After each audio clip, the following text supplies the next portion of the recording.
آقا صلی اللہ علیہ وسلم نے ارشاد فرمایا عورتوں سے جو نکاح ہوتا ہے وہ 4 وجوہات کی بنا پہ ہوتا ہے.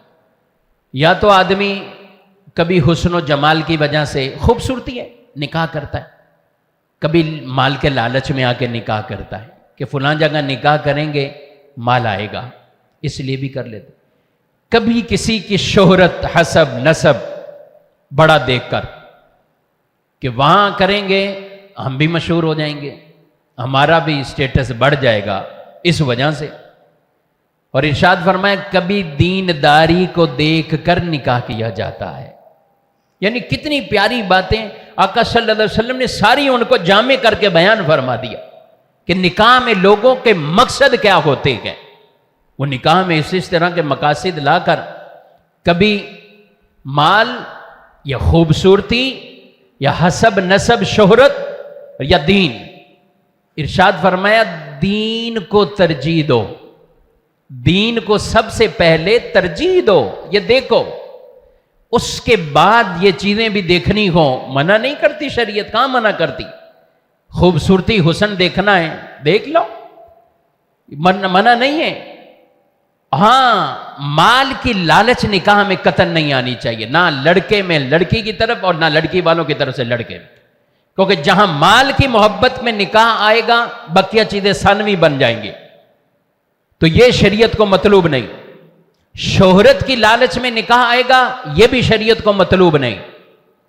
ہاں خوبصورتی میں ایک وجہ ہوتی ہے کہ میاں بیوی کا دل لگا رہے گا، آپس میں ان کی زندگی گزرے گی، نکاح برقرار رہے گا، تو شریعت نے اسے رکھا، ٹھیک ہے یہ چیز رکھ لو.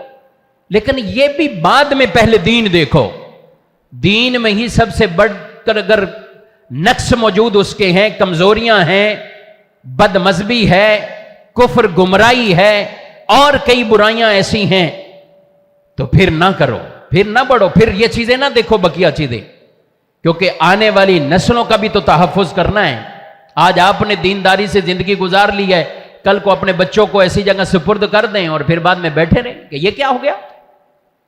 تو پھر ان کے دین اور ان کی نسل کے دین کا تحفظ یہ والدین کی یہ ذمہ داری ہے. ان چیزوں کو دیکھا کریں. ہر چیز پیسہ نہیں ہوتی، ہر چیز پیسہ نہیں ہوتی، ہر چیز مال نہیں، شہرت نہیں. کئی ایسے پیسے والے دیکھیں کہ وہ شب بھر میں رات میں ہی وہ کہاں زیرو میں بھی بدل جاتے ہیں. اللہ محفوظ رکھے. لیکن اس طرح کے حادثات آپ کے ساتھ، زکاتیں دینے والے بعد اوقات زکاتیں لینے والے بن جاتے ہیں. بڑی بڑی شہرتوں والے ایک لمحے میں کرسیاں تبدیل ہو کر وہ ایک عام روڈ پر پڑے ہوئے آپ کو نظر آ جاتے ہیں عام طور پر. تو اس لیے اللہ سے یہ دعا بھی مانگتے رہیں اللہ زوال نعمت سے بچائے، اللہ ہمیں محفوظ رکھے. لیکن ان کو بنیاد بنا کر نکاح نہیں ہے، ان کو بنیاد بنا کر نکاح نہیں ہے. نکاح ہو دینداری دیکھیں، ہاں یہ چیزیں بھی دیکھ لیں. آپ یہ تو ظاہر ہے کہیں لڑکی کا رشتہ کرنا ہے تو آپ دینداری بھی دیکھیں گے اور ساتھ ساتھ یہ بھی دیکھیں کہ کل کو کوئی ایسا تو نہیں ہے کمانے والا ہے، ہنر مند ہے، اپنے اور اپنے بچوں کو پالنے والا بنے گا جو اس پر شریعت نے ذمہ داری رکھی ہے. تو بالکل یہ چیزیں بھی دیکھیں، یہ اس انداز سے دیکھیں. لیکن یہ لالچ نہیں کہ اس کا مال ہمیں مل جائے، اس کا مال ہمیں ملے، اس کے مال سے ہم فائدہ اٹھائیں گے، یہ بری نیت ہے، یہ ٹھیک نہیں ہے. تو اس لیے رشتے کو دیکھنے میں کہاں رشتہ کریں ان چیزوں کو بنیاد بنا کر. ہمارے کئی ایسے بھائی بعد اوقات پریشان ہو رہے ہوتے ہیں لیکن انہوں نے شروع میں غلطی کر دی ہوتی ہے کہ یہ غلطی ہو گئی ہم سے.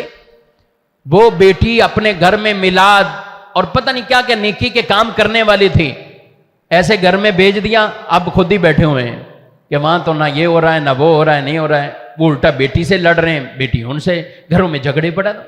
تو بھائی آپ کیوں، آپ اپنے ہم عقیدہ کو بھی دیکھ کر یہ قدم بڑھایا کریں نا. آپ کیوں ایسے قدم بڑھا لیتے ہیں کہ جس کی وجہ سے آپ نے یہ ساری چیزیں آگے آپ کے بچوں کے اندر یہ چھوٹ جائیں. تو کیوں آپ ایسے کرتے؟ تو جب رشتہ دیکھتے ہیں ان میں ان چیزوں کو بھی سامنے وہ دیکھا کریں.